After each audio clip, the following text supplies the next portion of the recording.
ओफो दुआ, तुम यहाँ बैठी हुई हो और मैं तुम्हें अंदर ढूंढ रही थी। मैं बस खुली हवा के लिए आई थी। दुआ, तुम रो रही हो? नहीं, शायद आंख में कुछ चला गया। अगर कोई परेशानी है तो तुम मुझसे शेयर कर सकती हो दुआ।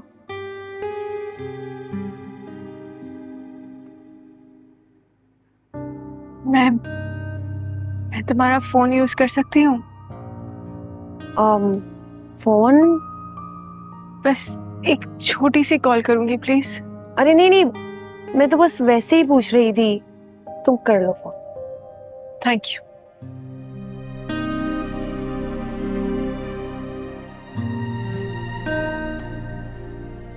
शुमे, अगर तुम बुरा ना मानो तो मैं अकेले में बात करना चाहती हूँ।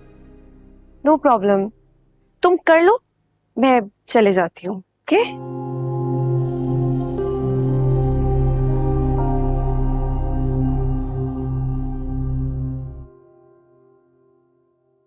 आप कहीं जा रही हैं क्या? हाँ, पार्टी पे जा रही हूँ हाशिम साहब के यहाँ। तुम भी चलो ना, क्या करोगी घर पे? भाई मेरा मूड नहीं, उनकी पार्टी बहुत बोरिंग होती है। बहुत नखरे हैं वैसे तुम्हारे। ये दुआ किधर है? मेरा फोन लिया है, कह रही थी कि एक जरूरी कॉल करनी है। और तुमने फोन दे दिया? हाँ तो इनकार तो नहीं कर सकती थी ना। वैसे मामा पता नहीं कौन है, कहाँ से आई है, आपको इसे ऐसे नहीं उठा के लाना चाहिए था। पता नहीं किस इरादे से घर से निकली है, हमारे लिए खतरा बन सकती है। कह तो रही है कि उसका आगे पीछे कोई नहीं। और आपको लगता है कि वो सच कह रही है? शक तो मुझे भी है। सुनो, तुमने फोन क्यों दिया है? सुनना तो चाहिए था ना, वो किससे बात कर रही है, क्या बात की? मैंने कोशिश की थी लेकिन है बड़ी तेज। मुझे ये कह के चलता कर दिया कि अकेले में बात करेगी। और तुम चली आई? छुप के सुन लेती। रिलैक्स मॉम, उसने अपने फोन में कॉल रिकॉर्डिंग ऑन की हुई है। हर आने जाने वाली कॉल रिकॉर्ड हो जाएगी। करने दे उसको जिससे भी बातें करनी है। Smart, very smart. चलो बाय। बाय।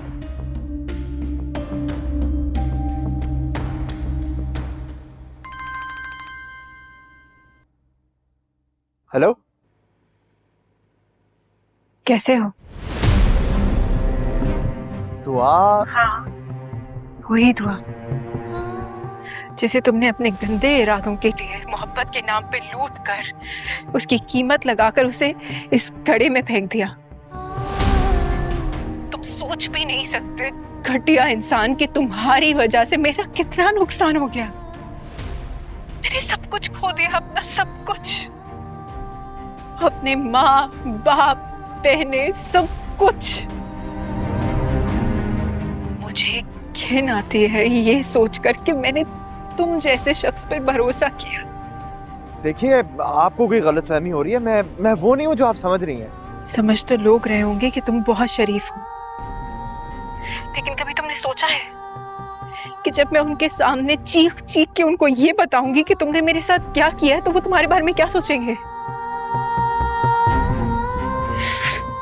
तुम कहीं के नहीं रहोगे, कहीं के नहीं। मैं चाहूं ना तो तुम्हें पुलिस के हवाले कर सकती हूँ।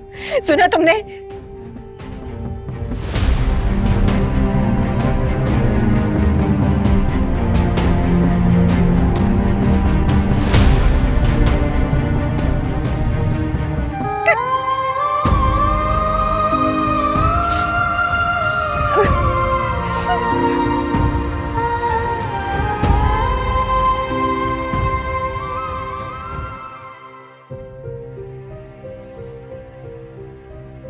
आखिर तुम्हारे साथ हुआ क्या है? इसलिए मेरा दिल बार बार बेचैन हो रहा था तुम्हारे लिए। वो ख्वाब जो मैंने देखा था वो झूठ नहीं था। काश मैं वक्त की लगाम को पीछे ले जा सकूं।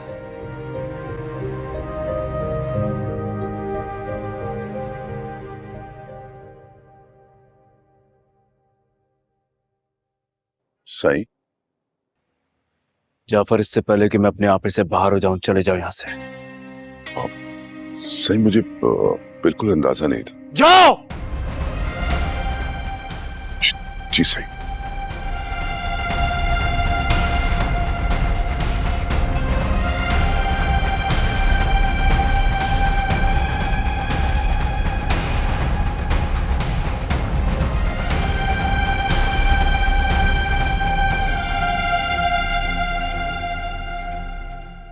देख लिया, देख लिया, हैं?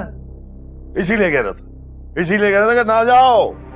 ये तुम जबरदस्ती करके ले गए मुझे। जिंदगी भर ना जाता मैं। अब जिल्लत बर्दाश्त करो। हमारी बेटी का वलीमा था, कैसे ना जाते हम लोग।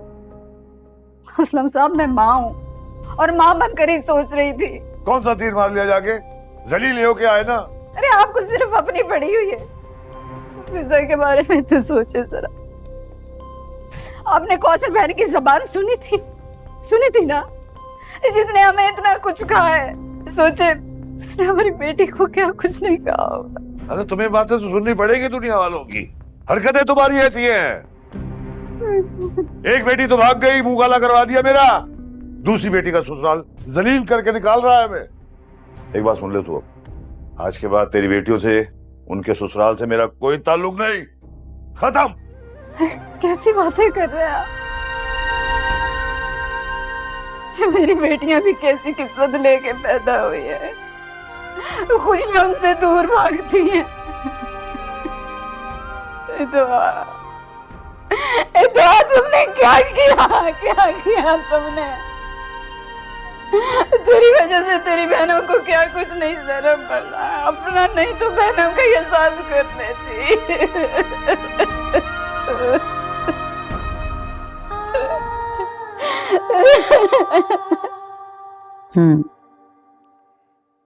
बहुत दुख हुआ तुम्हारी कहानी सुन के।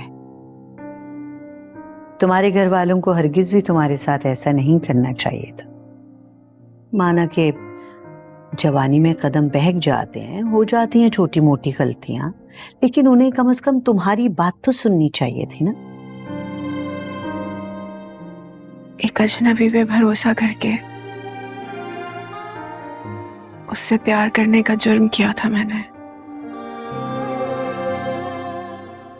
मुझे किस तरह माफ करके अपने घर के दरवाजे खोलते। तुम्हारे अपनों ने तुम्हारे ऊपर दरवाजे बंद कर दिए तो क्या हुआ? इस घर के दरवाजे हमेशा तुम्हारे लिए खुले रहेंगे। तुम फिक्र न करो।